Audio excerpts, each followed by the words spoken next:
सभी का राजन academy classes में एक बार फिर से स्वागत है। तो आज के इस वीडियो लेक्चर में जो है क्लास 10th के साइंस यानी कि विज्ञान का जो है हम लोग इसमें पहला चैप्टर जिसका नाम है प्रकाश का परावर्तन और अपवर्तन।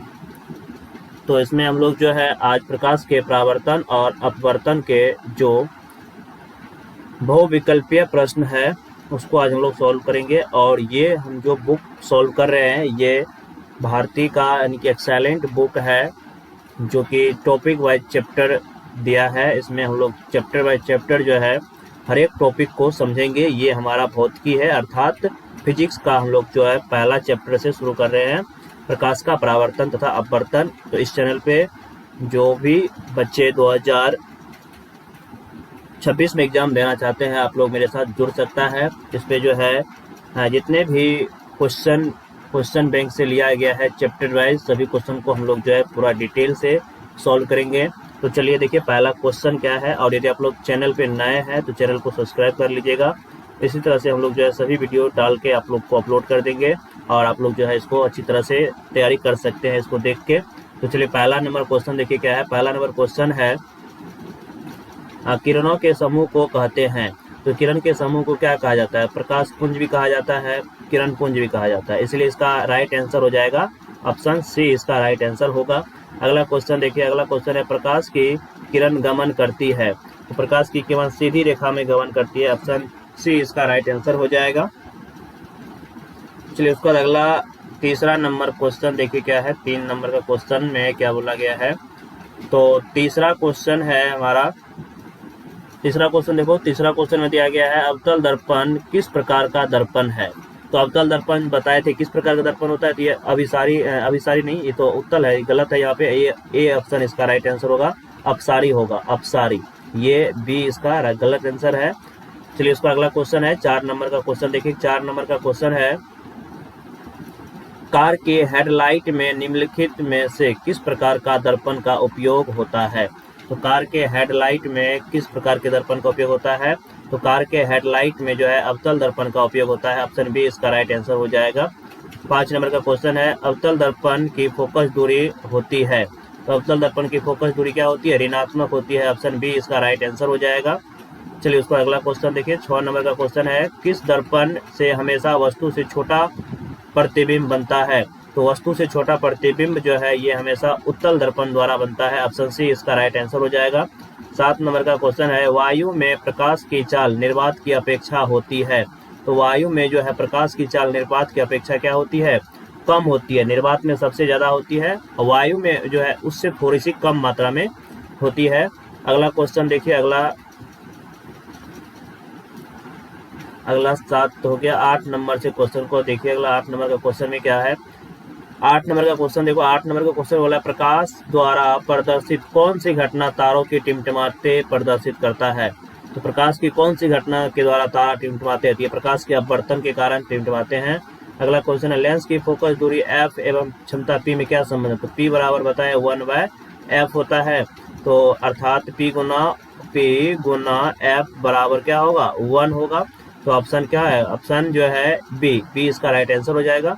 तेल लगा कागज होता है। अगला 10 नंबर का क्वेश्चन में तेल लगा कागज क्या होता है? तो ये पारभासी होता है। चलिए 11 नंबर का क्वेश्चन देखिए। 11 नंबर का क्वेश्चन में क्या बोला गया है। 11 नंबर का क्वेश्चन है सूर्य से आने वाला प्रकाश पुंज निम्न में कौन है। तो सूर्य से आने वाला प्रकाश पुंज जो होता है क्या होता है? तो ये समांतर किरण पुंज होता है ना। तो ऑप्शन बी में लगाएगा समांतर किरण पुंज। चलिए उसके बाद अगला क्वेश्चन देखते हैं। अगला क्वेश्चन देखो, अगला क्वेश्चन क्या है। अगला जो है 11 हो गया है। अब जो है 12 नंबर से क्वेश्चन को सॉल्व करेंगे। तो 12 नंबर का क्वेश्चन देखिए यहाँ पे। 12 नंबर का क्वेश्चन में क्या बोला गया है। तो 12 नंबर का क्वेश्चन है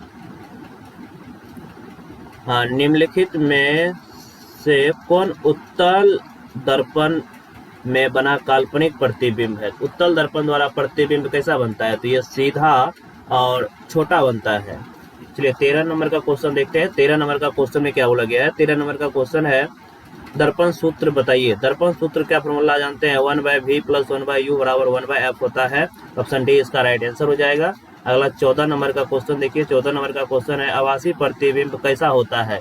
तो याद रखिएगा आभासी प्रतिबिंब जो होता है हमेशा सीधा होता है, ठीक है।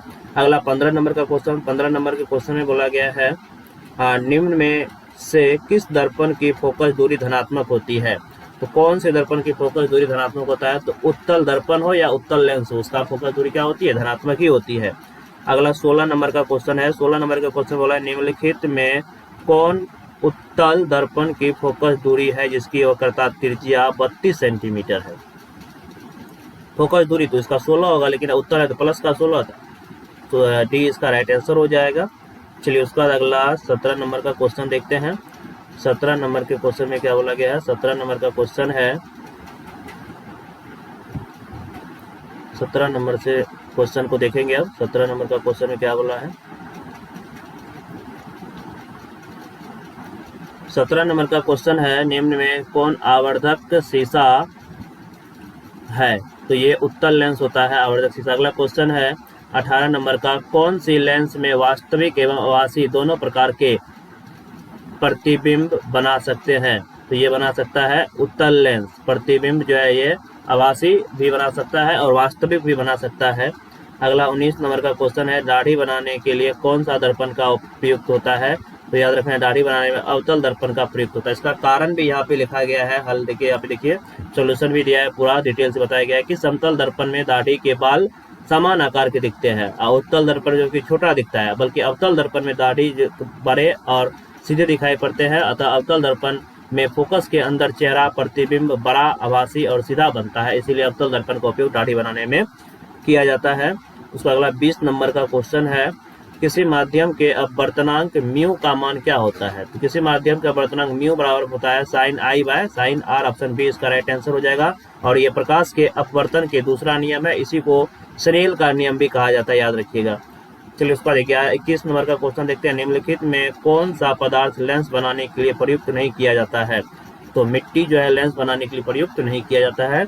इसमें हम 21 नंबर से क्वेश्चन को सॉल्व किए हैं। आगे की क्लास में इससे आगे क्वेश्चन को सॉल्व करेंगे। ये हमारा पहला लेक्चर था, तो इसी तरह से हम सभी लेक्चर को कंप्लीट करवा देंगे। तो आप लोग मेरे चैनल पे बने रहिएगा और आप लोग चैनल पे नए हैं तो चैनल को सब्सक्राइब करें। धन्यवाद।